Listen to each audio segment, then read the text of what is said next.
What I mean by principle-based regulation is that as innovation happens, and it happens at a very furious pace as far as the payment system is concerned, if the regulator starts looking at granular details of a product, try to understand the product and then put out the regulation, the problem is that there is always a time lag.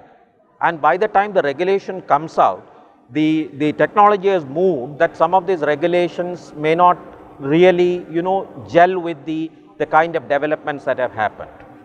Now, so what I am trying to say that in today's world by principle-based regulation is that anybody who comes into the payment space and implements a new product, please remember that card as a product took 20 years to become a product. Till then it was a card. It became a product after 20 years. Today, we cannot think of a situation where the cards are not there. So I am saying that we have reached a time when we say any product in the payment system space in this country will have to essentially follow these 5 principles or 5 rules and essentially should avoid these 5 rules. Once that is in place, then I think in most of the cases you are able to ensure that the capital expenditure is not going waste, or you need to make fundamental or disruptive changes to the model that you have put in place to continue with the product that you have implemented. This becomes critical. Otherwise, frequently changing, I mean, you have an ATM, then you say Aadhaar, then you say fingerprint, then you go back. So you need to have a call on this matter as to what we need. That's what I said, that for the next 10 years, we take a call on this is where we want to be. But given the realities of this country, these are the 5 things. I mean, just for example, if the regulator thinks that irrespective of what the market thinks or the rest of the world thinks, we need to have a 2-factor authentication in this country for anything, that must be stated upfront.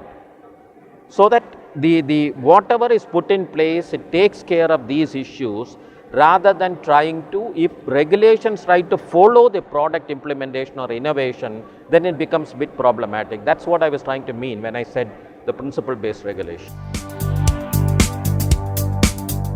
The regulations today, or most of the places in the world, as far as the technology space is concerned, always tries to catch up. This is the problem.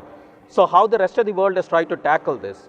This is one aspect which got mentioned in passing but never got discussed in detail, is that most of the countries which want to get the best out of this technological improvements, innovations, etc., have implemented very seriously the concept of what is a regulatory sandbox.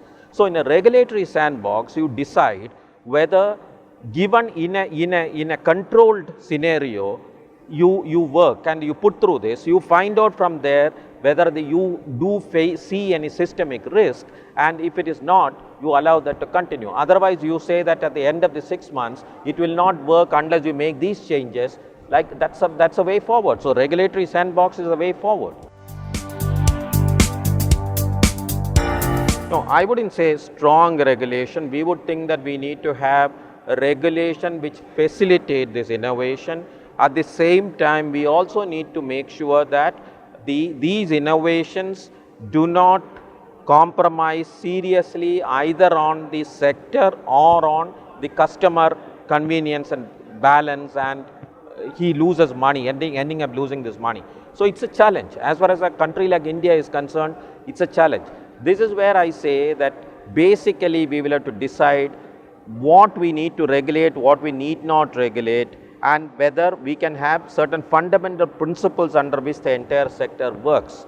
Now, you think that regulatory arbitrage could be bad, but I am saying that unless regulatory arbitrage becomes a systemic issue, sometimes it makes sense to allow this to happen because the scaling up happens. Then you start saying that you need to control this. This is where you go back to the issue of principle based. I cannot fundamentally question a practice itself. If I have allowed that practice to continue for 5 years or 3 years, then I say that this practice is not acceptable to me. That creates a problem. Now, this is where I am saying that the industry and the regulators, the government will have to sit together and come out with a set of basic rules that need to be applied and practiced in our country. What needs to be done is the regulations will have to be proportionate, it will have to be balanced, it will have to be based on principles. All these things will have to come together. Because you can have a principle based regulation, whatever I have been recommending, but it's very tough. It means that innovations cannot happen in this country. So finding the right balance is also important, and this always comes about by continuously engaging with the market.